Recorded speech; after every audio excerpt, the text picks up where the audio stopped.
Okay, good morning everyone. Good morning sir. सब लोग मजे में? Yes sir. हाँ यस सर। हाँ, है तो मजे में। ठीक, हम लोग आज इनकम्पेटिबिलिटी का थर्ड जो पार्ट है वो करेंगे, दैट इज थेरेप्यूटिक इनकम्पेटिबिलिटी। क्या? हमने फिजिकल इनकम्पेटिबिलिटी देखा, केमिकल इनकम्पेटिबिलिटी देखा, और आज हम थेरेप्यूटिक इनकम्पेटिबिलिटी को देखेंगे। तो इनकम्पेटिबिलिटी हमने जनरली क्या देखा था कि क्या होता है, एक तरीके की गड़बड़ी होती है। ये किस कारण से होती है? मिक्सिंग के कारण या तो फिर इंटरएक्शन के कारण। मिक्सिंग, जैसे हम कोई भी फार्मास्यूटिकल प्रोडक्ट बनाते हैं तो प्रोडक्ट जब वो बन रहा है तो ड्यूरिंग द उसकी मैन्युफैक्चरिंग प्रोसेस या स्टार्टिंग में या कोई केमिकल के कारण या कोई हमने जो मेथड अप्लाई की है उसके कारण कोई गड़बड़ी हो जाती है, तो जो हमारा प्रोडक्ट है वो गड़बड़ बन जाता है। और इस तरीके से हम इसको बोलते हैं mixing of two or more component result into undesirable product. जो हमारा प्रोडक्ट है वो अनडिजायरेबल बन जाता है। लेकिन जब हम थेरेप्यूटिक इनकम्पेटिबिलिटी की बात करते हैं तो यहाँ कोई प्रोडक्ट नहीं बन रहा है। यहाँ पर जब हम कोई भी ड्रग देते हैं, वहीं बैठ जाओ, जब हम कोई भी ड्रग देते हैं बॉडी में, तो बॉडी में ड्रग देने के बाद में क्या होता है, जब हम बॉडी में ड्रग देते हैं तो उसका इफेक्ट हमको मिलता है। तो हम ये बोलते हैं थेरेप्यूटिक इनकम्पेटिबिलिटी क्या होता है कि when the drug is given to the patient with the one intended purpose. हमारा इंटेंडेड पर्पस क्या है? जैसे उसको हेडेक है तो उसका हेडेक जो हो रहा है उसको ठीक करना है। यदि किसी को एसिडिटी है तो एसिडिटी ठीक करना है, तो कोई हमने मेडिसिन उसको दी, या उसको बहुत ज्यादा कफ है तो उसको कोई दवाई देना, ये हमारा इंटेंडेड पर्पस है। तो वो इंटेंडेड पर्पस से जो हमको देना है पेशेंट को, वो इफेक्ट हमको ना मिले, तो इस तरीके की गड़बड़ी को हम बोलते हैं थेरेप्यूटिक इनकम्पेटिबिलिटी। समझ में आया? What is therapeutic incompatibility? When the medication is prescribed to the patient, जब पेशेंट को मेडिकेशन हम प्रेस्क्राइब करते हैं तो we prescribe for the intended purpose, but जो हमारा पर्पस है उस बीमारी को ठीक करने का, वो पर्पस कंप्लीट नहीं होता है। जो इंटेंडेड पर्पस है दैट डजंट मैच, है ना, तो इसको हम बोलते हैं थेरेप्यूटिक इनकम्पेटिबिलिटी। समझ में आया सभी को? कुल मिला के ये है कि जो थेरेप्यूटिक इफेक्ट हमको चाहिए है वो ड्रग देने के बाद में नहीं मिल रहा है, तो उसको हम क्या बोलेंगे? अब थेरेप्यूटिक इनकम्पेटिबिलिटी कई तरीके की हो सकती है, जैसे कि इसमें देखें एरर इन डोज, जो डोजेज है उसमें एरर हो जाए, या तो हम बात करें रॉन्ग डोज के कारण हो सकता है, या तो फिर कंट्रा इंडिकेटेड ड्रग को हम एक साथ दे दें, फिर सिनर्जिस्टिक और एंटागोनिस्टिक इफेक्ट होता है, फिर कुछ ड्रग आपस में इंटरेक्ट कर जाती है, ड्रग इंटरेक्शन, फिर आपका आइडियोसिंक्रेसी, टैकीफाइलैक्सिस, टॉलरेंस। ये कुछ हम इतने जो है पॉइंट अपने थेरेप्यूटिक इनकम्पेटिबिलिटी में डिस्क्राइब कर सकते हैं। तो पहली चीज हमको क्या कि थेरेप्यूटिक इनकम्पेटिबिलिटी क्या है ये समझना पड़ेगा, और ये जो पॉइंट्स हैं इनको पहले तो समझना, पहले तो ध्यान में रखना पड़ेगा कि ये पॉइंट्स हैं। पहला पॉइंट क्या है बोले आप लोग? Error in doses. सेकंड क्या है? थर्ड क्या है? थोड़ा लाउड। थर्ड क्या है? ड्रग। आपका नेक्स्ट क्या है?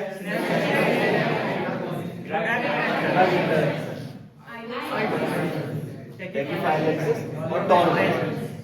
तो आपका जो एरर इन डोजेस, जो डोज में एरर है वो कैसी हो सकती है? मान के चलो error in doses there are some times in the reading of prescription. जो भी आपकी इनकम्पेटिबिलिटी है ड्यूरिंग द प्रिस्क्रिप्शन के कारण ही हो सकती है ना।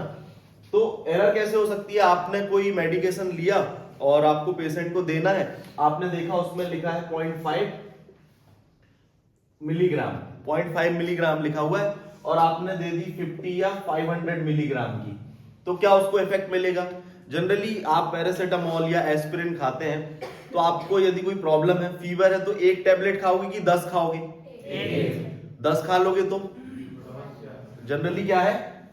Error in dose. हम उसको टेक्निकल वर्ड बोल रहे हैं, समस्या नहीं बोलेंगे। That is the error in doses. आपने जो डोज लेनी थी एक्चुअल वो नहीं ली, इस कारण से आपको क्या हुआ? तो ओवरडोज, हम इसको क्या बोलेंगे? ओवरडोज में cause the problem in patient. जैसे कोडीन है, कोडीन का 0.5 mg रिक्वायर्ड है, आपने पता चला 50 mg दे दिया, 500 mg दे दिया, तो वो क्या करेगा? उसका दूसरे साइड इफेक्ट क्रिएट हो जाएंगे। तो ये बहुत सिंपल है। एरर इन डोज एक एग्जांपल, ओवरडोज हो सकती है। कोडीन एक एग्जांपल है ड्रग का, वो ओवरडोज हो सकती है। फिर जैसे मान के चलो एम्फेटामाइन और एफेड्रीन है, एम्फेटामाइन और एफेड्रीन है, इन दोनों का आपने कॉम्बिनेशन दे दिया, दोनों स्टिमुलेट करती है, एम्फेटामाइन और एड्रेनलिन, है ना। ये क्या करती है? सिंपैथोमाइमेटिक, मतलब ये आपका ब्लड प्रेशर बढ़ा देंगी। तो एक ड्रग का जो डोज था आपने दोनों ड्रग का उतना डोज दे दिया तो क्या होगा भाई, ब्लड प्रेशर बीपी हाई हो जाएगा ना, तो ये भी ओवरडोज है। तो एरर इन डोज एक एग्जांपल थेरेपेटिक इनकम्पेटिबिलिटी का, और हम उसमें क्या बताएंगे क्या होता है, ओवरडोज हो सकती है, ये एरर इन डोजेस एक थेरेपेटिक इनकम्पेटिबिलिटी कॉज कर सकता है। फिर सेकंड है हमारा रॉन्ग डोज। कई बार ऐसा होता है कि रॉन्ग डोज दे दी जाए, जैसे कि कई बार ये उसके एब्रिविएटेड फॉर्म के कारण होता है और ड्रग के सिमिलर नेम के कारण भी होता है। तो रॉन्ग डोज भी थेरेप्यूटिक इनकम्पेटिबिलिटी का कारण होता है। जैसे कि हमने एक्रो पढ़ा, ये हमने एरर इन प्रिस्क्रिप्शन में भी पढ़ा था। एक्रो है तो एक्रो बस लिख दिया और समझ में नहीं आ रहा उसके बाद क्या लिखा डॉक्टर ने प्रिस्क्रिप्शन में। तो एक्रो से एक्रोमाइसिन भी है, ये एंटीबायोटिक है, और एक एक्रोस्टेटिन भी होता है, ये आपके लिपिड को, जो कोलेस्ट्रॉल होता है ना, उसको कम करने के लिए यूज होता है। तो आपको पता ही नहीं पेशेंट को आपको एंटीबायोटिक देनी है कि लिपिड से रिलेटेड प्रॉब्लम है, लेकिन आपने सोचा कि एक्रो लिखा, एक्रोस्टेटिन होगा, आपने दे दिया, तो ये क्या हो गया, रॉन्ग डोज। तो मान के चलो उसको प्रॉब्लम थी, हमको देना था एंटीबायोटिक, है ना, लेकिन रॉन्ग डोज के कारण हमने उसको क्या दे दी, एक्रोस्टेटिन दे दी। तो हम चाह रहे थे कि उसको एंटीबायोटिक से रिलेटेड थेरेप्यूटिक वैल्यू की वो मिले, रिलीफ मिले, लेकिन क्या हो गया, उसको जो थेरेप्यूटिक वैल्यू जो मिलना चाहिए था, इफेक्ट मिलना चाहिए था, वो मिला क्या, नहीं मिला। तो किस कारण से हुआ, रॉन्ग डोज के कारण। फिर कंट्रा इंडिकेटेड ड्रग। कंट्रा इंडिकेटेड ड्रग का मतलब क्या होता है, कुछ दवाइयां ऐसी होती है वो पर्टिकुलर डिसीज और पर्टिकुलर पेशेंट के लिए अवॉइडेड होती है। कंट्रा इंडिकेटेड का मतलब क्या, देयर आर सम ड्रग्स और medications which are avoided in some conditions, कुछ कंडीशन में वो अवॉइडेड होता है, तो इस तरीके को हम बोलते हैं कंट्रा इंडिकेटेड ड्रग, है ना। जैसे इसमें एग्जांपल आपका आ जाएगा पर्टिकुलर डिसीज और पेशेंट, जैसे आपका कॉर्टिकोस्टेरॉइड। कॉर्टिकोस्टेरॉइड्स हम किसमें नहीं देते, एक्टिव पेप्टिक अल्सर, जैसे किसी को पेप्टिक अल्सर है तो हम उसको कॉर्टिकोस्टेरॉइड्स नहीं प्रेस्क्राइब करते हैं। Corticosteroids are avoided in active peptic ulcer. Peptic ulcer क्या होते हैं, स्टमक के जो अल्सर होते हैं ना उसमें। और जैसे मान के चलो बारबिचुरेट्स, बारबिचुरेट्स ये कुछ ऐसे नए नाम है, आप लोग फर्स्ट सेमेस्टर में ना, तो आपको ये नए नाम है, ऐसा आपको ध्यान में रखना है। कुछ ड्रग्स के नाम आएंगे तो उनको थोड़ा सा प्रैक्टिस करनी है, जब आप आगे जाएंगे तो धीरे धीरे इनके क्लासिफिकेशन सीखेंगे। जैसे हम बात करें बारबिचुरेट्स, तो बारबिचुरेट्स क्या होते हैं, ये जनरली एक तरीके के सेडेटिव्स होते हैं। सेडेटिव्स मतलब नींद की दवाइयां हो गई और इस तरीके के, तो ये हमारी बॉडी सिस्टम को क्या करते हैं, स्लो करते हैं। बारबिचुरेट्स क्या करते हैं, हमारी बॉडी सिस्टम को स्लो करते हैं। तो बारबिचुरेट्स आपने लिया, और कोई पेशेंट है जिसको कि अस्थमा है, अस्थमा में क्या होता है, ऑलरेडी आपका जो ब्रीदिंग है वो प्रॉपर जा नहीं पाती, क्योंकि आपके ब्रोंकाई जो है कंस्ट्रिक्ट हो जाते हैं, या आपका सीओपीडी एक तरीके की पल्मोनरी डिसऑर्डर है, वो पल्मोनरी से रिलेटेड है। अब आपने यदि किसी को बारबिचुरेट दे दिया, तो बारबिचुरेट देने के बाद में क्या होगा, उसका बॉडी का सिस्टम तो ऑलरेडी स्लो होगा, वैसे उसको सांस लेने में प्रॉब्लम है, अस्थमा का पेशेंट है, और आपने ऊपर से बारबिचुरेट दे दिया, तो क्या होगा, उसको तो प्राणों की बढ़ जाएगी, मतलब सांस लेने की समस्या ऑलरेडी है, आपने और स्लो कर दिया। तो कंट्रा इंडिकेटेड ड्रग्स, हमें उसको देना था, नींद चाहिए थी हमको कि वो रिलैक्स हो जाए, लेकिन हमने बारबिचुरेट दे दिया, और वो पेशेंट था अस्थमा का, इसलिए डॉक्टर जो है जब जाते हैं तो पूछता है कि कोई प्रॉब्लम तो नहीं है, कुछ ऐसा तो नहीं है।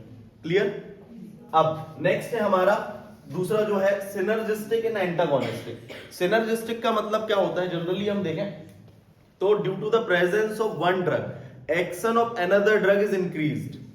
मतलब सिनर्जी में क्या होता है कि दो ड्रग हैं, तो 1+1 ड्रग, ये ड्रग है, लेकिन जब हम इफेक्ट की बात करें तो एक ड्रग का इफेक्ट है पॉजिटिव, लेकिन दूसरी ड्रग का इफेक्ट उतना नहीं, लेकिन इसके प्रेजेंस के कारण इसका इफेक्ट डबल हो गया, हमको असर डबल मिल रहा है। इस तरीके के इफेक्ट को हम क्या बोलते हैं, सिनर्जिस्टिक इफेक्ट। जैसे कि मान के चलो आपको कोई काम करना है, आपको स्टेज में जाना है, आप लोग 2 लोग हैं साथ में, लेकिन आपको नहीं जाना था, पब्लिक सामने बैठी थी, दोस्त ने धक्का दे दिया, तो क्या हुआ भाई, उसका दोस्त का क्या इम्पैक्ट पड़ा आपके ऊपर कि आप स्टेज में आ गए, अब आपको बोलना पड़ेगा क्योंकि सामने आपके पब्लिक है, तो उसको हम बोलते हैं सिनर्जिस्टिक इफेक्ट। सिनर्जी, जैसे मैंने एक बुक का नाम बीच में डिस्कस किया था, 7 habits of highly effective people, तो उसमें एक है सिनर्जी इफेक्ट के बारे में भी है। एक हैबिट होती है सिनर्जिस्टिक हैबिट, मतलब आप जो है सिनर्जाइज होने चाहिए। सिनर्जाइज पर्सन मतलब कि आप जो है आपके प्रेजेंस के कारण आपके जो फ्रेंड सर्किल है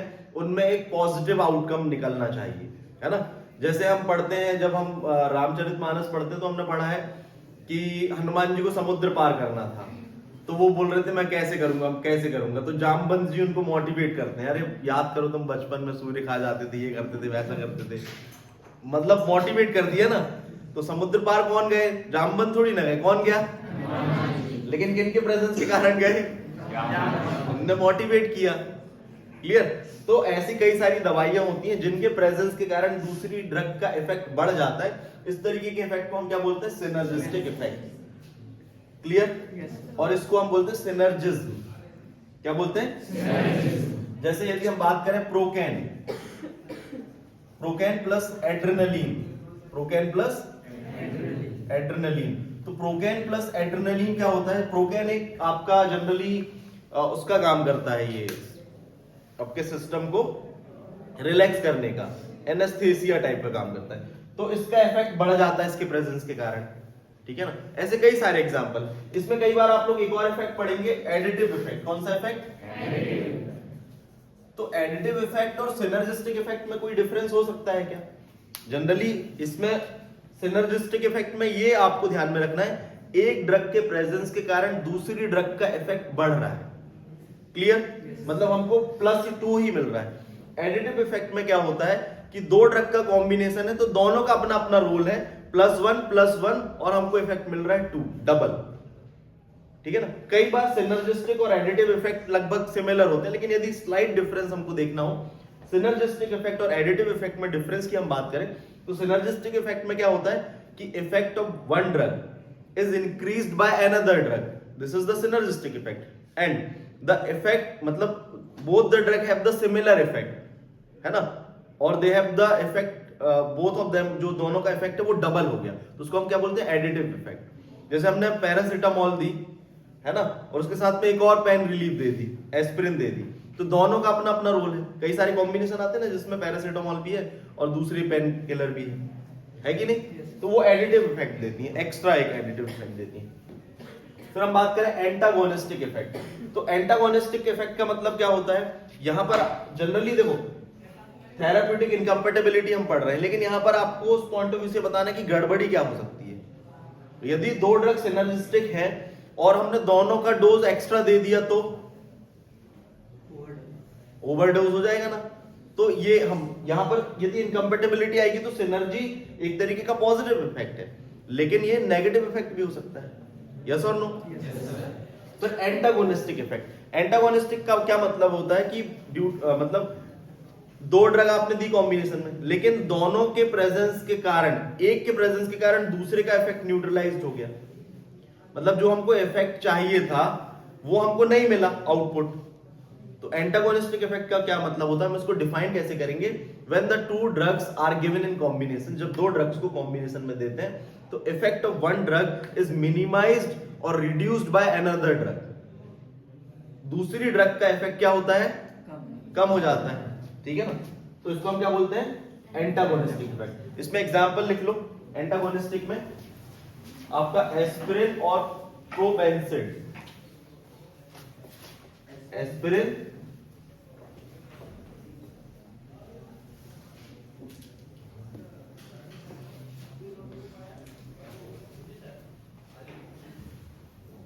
गाउट सुना है आपने? गाउट, अर्थराइटिस सुना है? अर्थराइटिस में क्या होता है, जो हमारे जॉइंट्स होते हैं, स्पेशली नी जॉइंट्स होते हैं, अर्थराइटिस में जो हमारा फ्लूइड होता है ना, वो फ्लूइड क्या होता है? हट जाता है या खत्म हो जाता है या धीरे धीरे मिनिमाइज होने लगता है। तो जो फिर उसके कारण जो दर्द होता है घुटनों में, उसको हम बोलते हैं अर्थराइटिस, है ना। कौन सा फ्लूइड होता है? हमारी नीज में कौन सा फ्लूइड होता है? साइनोवियल फ्लूइड होता है। और गाउट में क्या होता है कि जो जॉइंट्स होते हैं वहां पर यूरिक एसिड डिपॉजिट होता है, यूरिक एसिड के क्रिस्टल डिपॉजिट होते हैं, तो जिसके कारण से दर्द होता है। क्लियर? दोनों में घुटने का दर्द या जोड़ों के दर्द है। गाउट में क्या होता है? एक तरीके की क्रिस्टल जमा होते हैं जिसको हम बोलते हैं यूरिक एसिड क्रिस्टल। और अर्थराइटिस में क्या होता है? जिसमें हमारा जो फ्लूइड भरा होता है जॉइंट्स में वो ड्राई हो जाता है या एंड हो जाता है। तो गाउट में हमारा पर्पस होता है कि दर्द भी होता है और उसको भी ठीक करना है। तो एस्पिरिन का काम है दर्द से रिलीफ देना, और प्रोवेंसिड का काम क्या है कि गाउट के क्रिस्टल को कम करना। तो दोनों को जब साथ में दे दोगे तो दोनों आपस में लड़ मर के खत्म हो जाएगा, इफेक्ट न्यूट्रलाइज हो जाएगा। क्लियर? जैसे किसी को प्रॉब्लम है एसिड नहीं बन रहा है, किसी की बॉडी में एसिड नहीं बन रहा है, ठीक है ना। तो एसिड जब कम होता है तो आपने इनऑर्गेनिक केमिस्ट्री में पढ़ोगे उसको हम कंडीशन को क्या बोलते हैं, एक्लोरहाइड्रिया। पढ़ा है कि नहीं? कोई बात नहीं, पढ़ना। तो जैसे क्लोरहाइड्रिया, एक्लोरहाइड्रिया, क्या बोलेंगे उसको हम? एक्लोरहाइड्रिया। तो उसकी बॉडी में क्या होगा, एसिड की कमी है और आपने उसको मिल्क ऑफ मैग्नीशिया दे दिया। मिल्क ऑफ मैग्नीशिया क्या है? एंटासिड है। एंटासिड मतलब जो थोड़ा बहुत एसिड बचा कुचा उसको भी खत्म कर देगा, न्यूट्रलाइज कर दिया। तो एसिड है आपका देखो एंटासिड के दो फंक्शन हो सकते हैं, एक तो पॉजिटिव और एक नेगेटिव। यहां पर कौन सा इफेक्ट है? एस्पिरिन और प्रोवेंसिड हमने दे दी एक साथ, तो ये नेगेटिव इफेक्ट है, मतलब इनकम्पैटिबिलिटी हो गई। और पॉजिटिव इफेक्ट हम बात करें, आपको कोई बहुत ज्यादा एसिडिटी हो रही है तो आप क्या करेंगे? एंटासिड ले लेंगे। तो एंटासिड ने क्या किया, जो एसिड था उसको न्यूट्रलाइज कर दिया। तो यहां पर भी हमको देखने को मिला ना। तो एंटासिड का मतलब जनरली एंटागोनिस्टिक इफेक्ट दोनों उसमें हो सकता है, एक पॉजिटिव इफेक्ट में भी हो सकता है और दूसरा नेगेटिव। तो ये आपका यहां पर एक तरीके का इसने पॉजिटिव इफेक्ट दिखाया, एसिड को न्यूट्रलाइज कर दिया। या किसी की बॉडी में एसिड नहीं है और उसको फूड को डाइजेस्ट करना है, लेकिन आपने क्या किया, उसको एंटासिड ऊपर से और दे दिया खाना खाने के बाद में, तो उसका डाइजेशन प्रॉब्लम दिक्कत हो जाएगी। ठीक। अब उसके बाद में हम नेक्स्ट बात करते हैं, फिफ्थ हमारा पॉइंट है ड्रग इंटरेक्शन। क्या ये पॉइंट समझ में आ रहे हैं आपको? इनको ना आपको एग्जाम में बता के इनको एक्सप्लेन करना है। ड्रग इंटरेक्शन में क्या होता है, ये आपने उसमें भी पढ़ा है, केमिकल इंटरेक्शन, केमिकल इनकम्पैटिबिलिटी में भी पढ़ा है।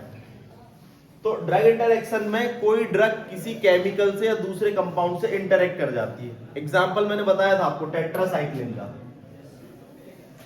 टेट्रासाइक्लिन क्या है? एक एंटीबायोटिक है। टेट्रासाइक्लिन को यदि हम मिल्क के साथ में दे देंगे तो टेट्रासाइक्लिन को हम किसके साथ दे देंगे? मिल्क के साथ में दे देंगे। तो टेट्रासाइक्लिन क्या करेगा?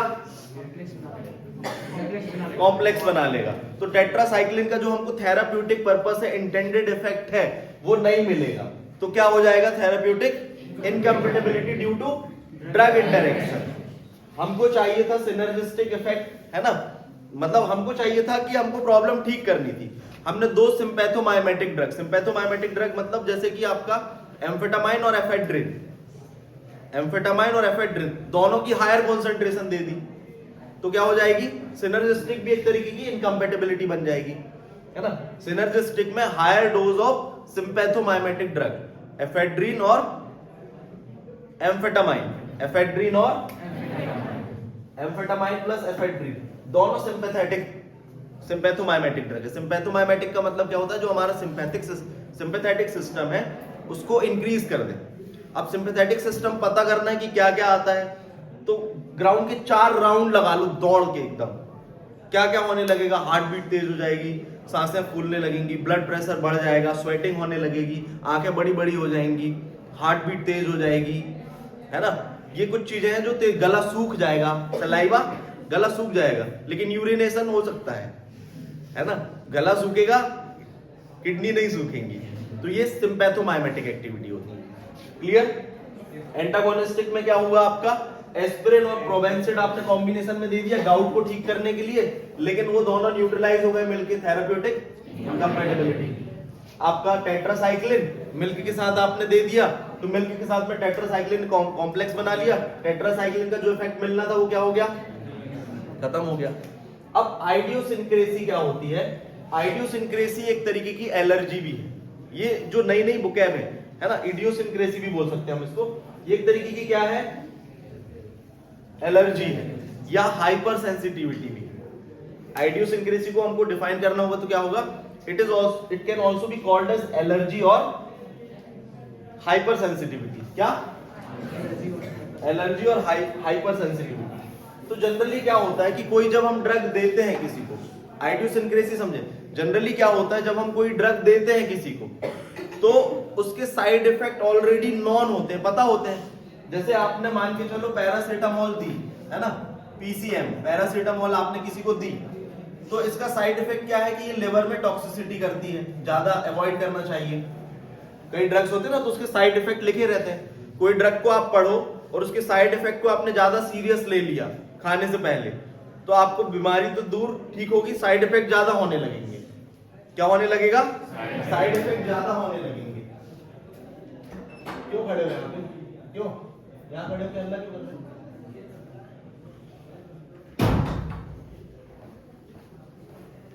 तो क्या होगा, आइडियोसिंक्रेसी में पैरासीटामोल आपने किसी को दी और पैरासीटामोल के कारण साइड इफेक्ट होते हैं, ये तो ऑलरेडी पता है। लेकिन कई बार कुछ ड्रग के कारण ऐसे साइड इफेक्ट सामने आ जाते हैं जो हमको पहले से नहीं पता था कि वो हो सकता है।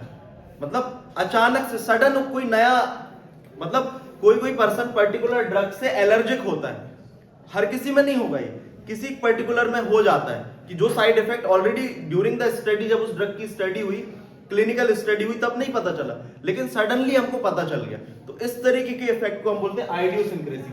तो पैरासीटामोल के कारण क्या होता है, कई लोग को स्किन रैशेस होने लगे, कुछ लोगों को स्किन रैशेस होने लगे। क्या? तो skin rashes is not the side effect mostly of the paracetamol, but some people, जो कुछ लोग हैं उनको क्या देखने को मिलता है हमको कि उसमें ये इस तरीके का इफेक्ट हमको देखने को मिला। तो आइडियोसिंक्रेसी क्या है? एक तरीके की एलर्जी है ना। It is different from side effect. Side effect से डिफरेंस कैसे है कि कई बार क्या होता है, कुछ लोगों को जब हम कोई भी मेडिसिन देते हैं, जैसे पैरासीटामोल देते हैं, तो लिवर टॉक्सिसिटी यदि ज्यादा क्वांटिटी में लेंगे तो it is common, but sometime कुछ ऐसे साइड इफेक्ट हमको देखने को मिल जाते हैं, ऐसे एडवर्स इफेक्ट देखने को मिलते हैं which is not found during the clinical studies. तो इसको हम क्या बोलते हैं? आइडियोसिंक्रेसी, है ना। ऐसे ही मैंने आपको एक और एग्जांपल बताया था, थैलिडोमाइड ट्रेजेडी। थैलिडोमाइड एक ड्रग थी जो कि मोशन सिकनेस के लिए यूज होती थी, है ना, लेकिन उसकी स्टडी जो प्रेग्नेंट वुमेन उन पर उतनी ज्यादा नहीं करी गई। तो उस टाइम पे जब उस ड्रग को दिया गया तो देखा गया कि कई सारे जो बेबी बर्थ हुई, किसी के हाथ नहीं है, किसी के पैर नहीं है, किसी का फेस नहीं है ना।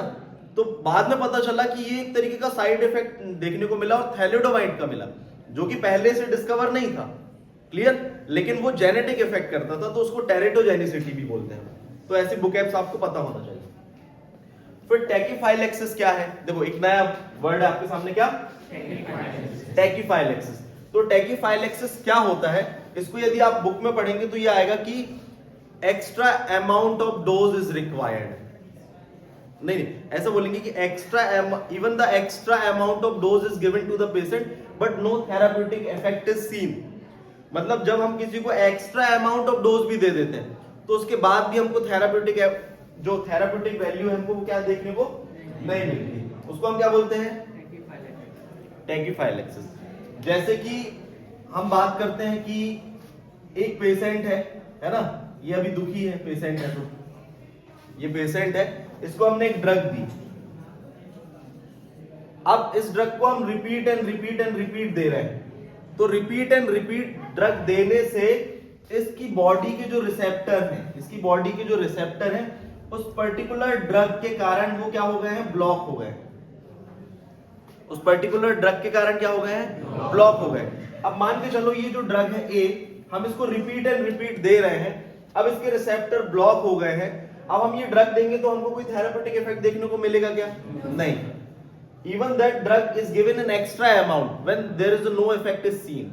मतलब हम कोई ड्रग किसी को देते हैं, किसी पेशेंट को, इवन उस डोज का, जो उसका पर्टिकुलर मेडिकेशन चल रहा है, उसके कारण हम उसको एक्स्ट्रा अमाउंट भी देंगे डोज का, तो भी इफेक्ट नहीं मिल रहा। तो कारण क्या है उसका?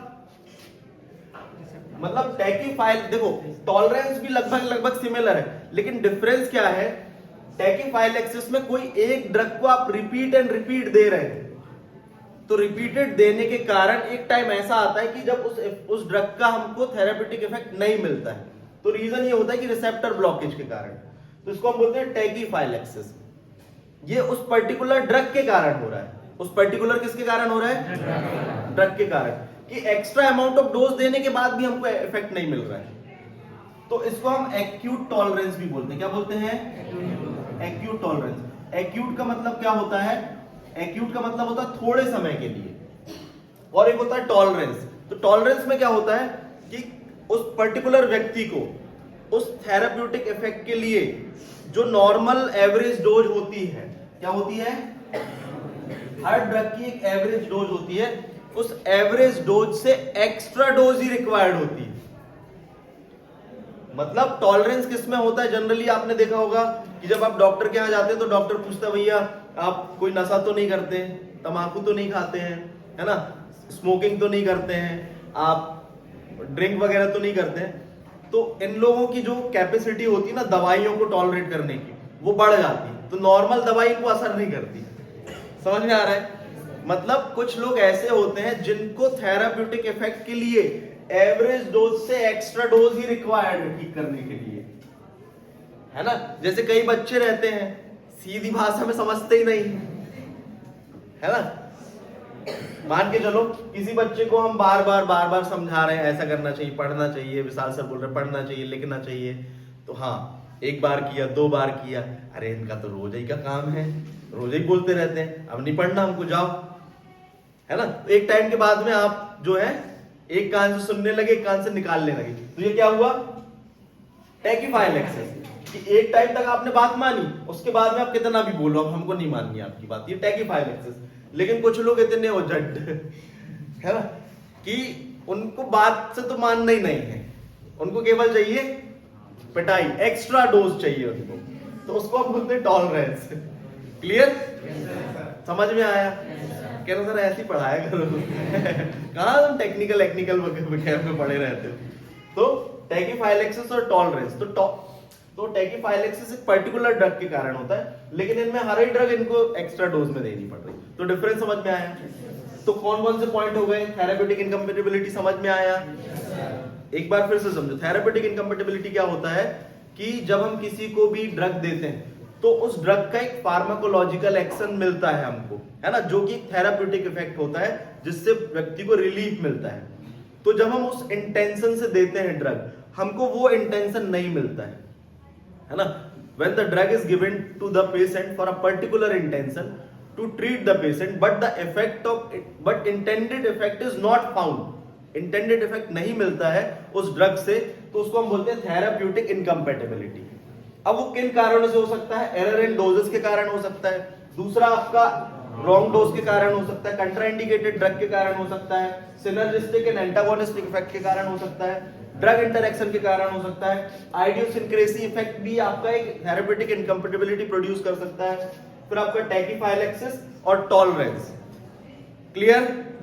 All the best.